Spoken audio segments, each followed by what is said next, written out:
Πατητήρι, η παραλία στο νότιο άκρο της Σαλαμίνας. Μια από τις καλύτερες παραλίες, καθώς είναι τόσο καθαρή και μπορείς να δεις την άμμο σε μεγάλο βάθος. Αξίζει να την επισκεφτείτε μιας και είναι μια καλή παραλία για οικογένεια και για παρέες.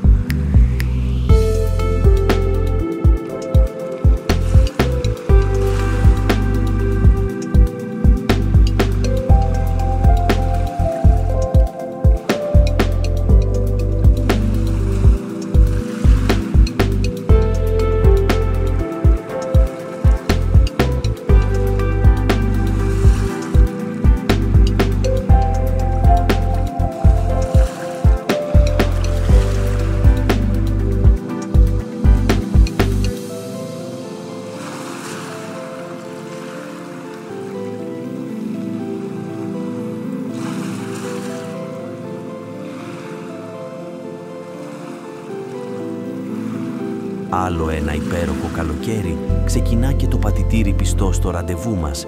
Είναι εδώ για να περάσουμε περισσότερες αξέχαστες και ξεχνιάστες στιγμές.